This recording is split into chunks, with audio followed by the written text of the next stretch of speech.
Was a young man truly killed by a witch's curse? Did a duke summon a demon to punish a sorceress? Let's dive into a world of shadows, whispers, and terrifying accusations, a world where magic was real and justice was brutally, terrifyingly intertwined with belief. August 18, 1304. The air hung thick with the metallic tang of blood and the desperate cries of dying men. 4,000 Flemish soldiers lay scattered across the field of battle, a gruesome tapestry woven with steel and shattered dreams. Wilhelm von Jülich, a name whispered with respect and now choked with horror, had fallen, but it wasn't a sword that claimed him. Witnesses swore he simply vanished. One moment he was pursuing the fleeing enemy, a flash of silver armor against the gray dawn. The next he was gone, swallowed by the earth itself. The Flemings, a pragmatic people, initially blamed a simple fall, a tragic accident in the chaos of war.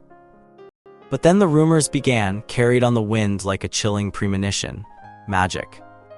A wicked enchanter, a descendant of a cursed lineage, had been with Wilhelm.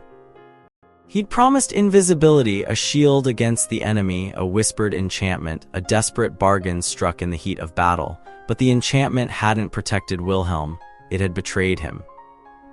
Johann, Duke of Brabant, a man known for his ruthlessness and his thirst for vengeance, didn't waste time on speculation.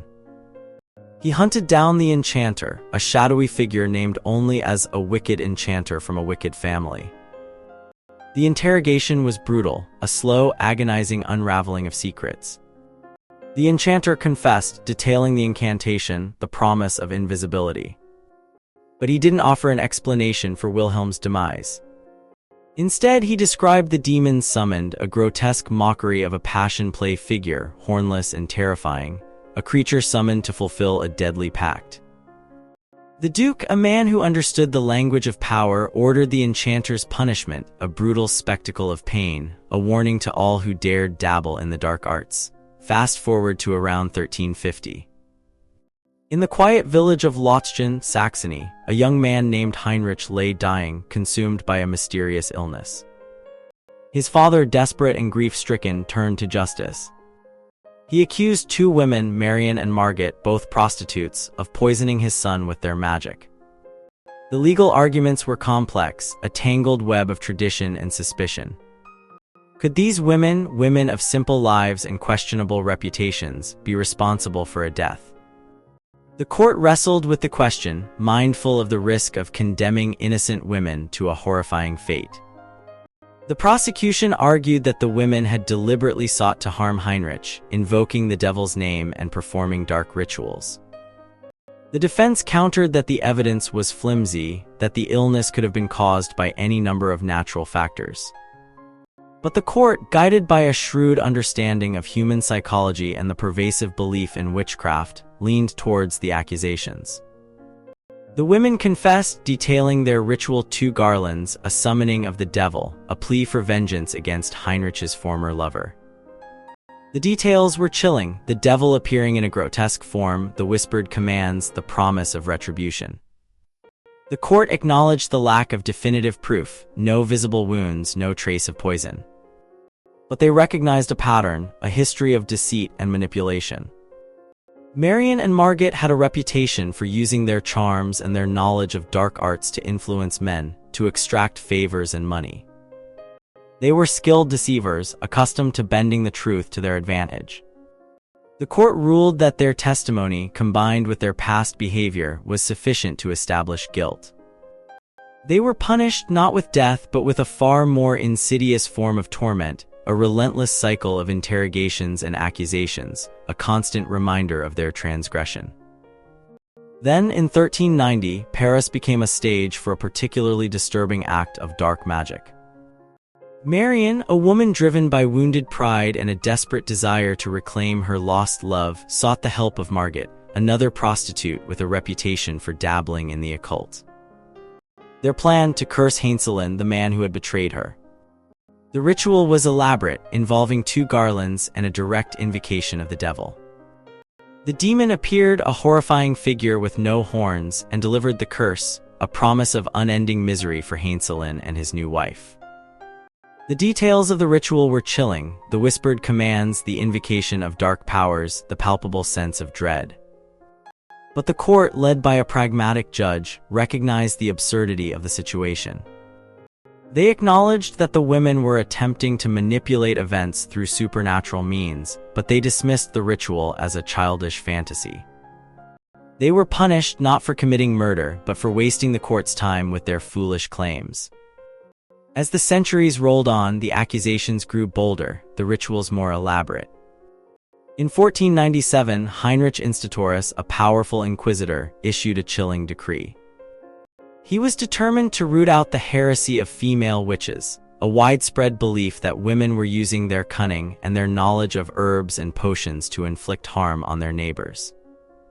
He commissioned Wolfgang Heimstachel, a monastery prior, to investigate, to summon and interrogate suspected witches, to expose their network of accomplices. Institorus's decree was not merely a legal order, it was a declaration of war. He viewed witchcraft as a grave threat to the established order, a corruption of the faith. He demanded that anyone who suspected witchcraft report their findings, and he authorized the use of torture to extract confessions. The Inquisition became a terrifying force, a shadowy organization dedicated to purging the realm of heresy. Meanwhile, in 1499, Wolfgang Heimstachel, now burdened with the responsibility of enforcing Institorus's decree, wrote a frantic letter to Erasmus Rambin, a parish priest in Ebensburg. He warned Rambin of a growing problem, a surge in accusations of witchcraft, particularly against women. He described a rumor of filth of idolatry and harmful magic spreading through the city. Rambin, a learned and respected preacher, was understandably alarmed. He questioned his own actions, wondering why he hadn't taken a stronger stand against these accusations. Was he afraid? Was he complicit in a system that condemned innocent women to a horrific fate? The letter revealed a disturbing pattern: women who were older, who were perceived as being powerful or influential, were more likely to be accused. The accusations often stemmed from personal grudges, from jealousies and rivalries. The women were not necessarily practicing magic, they were simply being scapegoated, their misfortunes attributed to supernatural causes. The situation escalated in 1527, when Claude, a widow, was brought before the Inquisition on charges of heresy and witchcraft. The accusations against her were staggering. She had denied God, the Virgin Mary, and the Catholic faith. She had paid homage to the devil, she had kissed him on the backside, she had eaten human flesh, she had desecrated the sign of the cross. The court, fueled by religious fervor and a desire to punish heresy, sentenced her to death, not to be burned alive, but to be beheaded and displayed on a gibbet. The sentence was brutal, a public spectacle designed to deter others from following in her footsteps. The court's decision underscored the terrifying power of belief, the conviction that magic was real, that demons were active in the world, and that witches were responsible for all manner of misfortune. Finally, in 1540, Carlo Maiani, the castellan of Brno in the Val Camonica, reported on the practices of goat people in his region.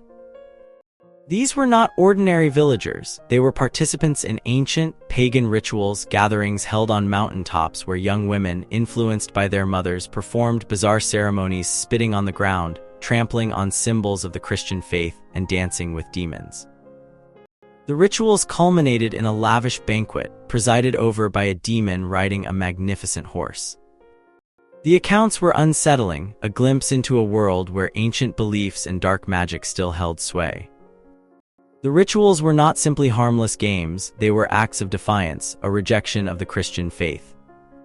The people of Brno, steeped in superstition and fear, viewed these gatherings as a threat to their way of life. They demanded action, and the local authorities responded with swift and brutal force, burning those who were deemed to be involved in the heresy of female witches. But the story doesn't end with burning and execution. The legal proceedings themselves reveal a fascinating, if disturbing, picture of how belief shaped reality.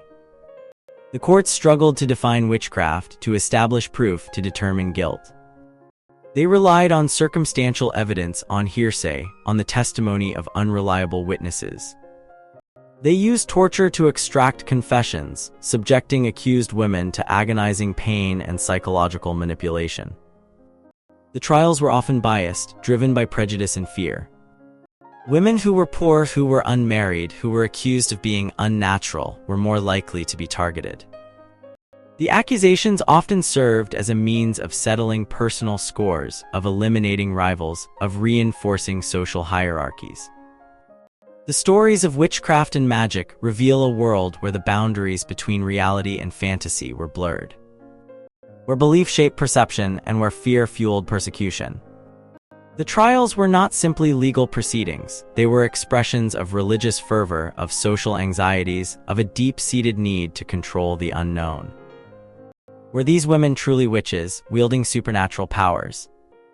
Or were they simply victims of a system that exploited their vulnerability, that punished them for their differences, that condemned them for their beliefs? The answer perhaps lies not in the details of the trials themselves, but in the enduring power of myth and superstition, the ability of humanity to create and to believe in the existence of evil, even in the face of overwhelming evidence to the contrary. And as we close this chapter, a final, unsettling question lingers. If the past is filled with such horrifying tales of witchcraft and persecution, can we truly say that the shadows of darkness have vanished?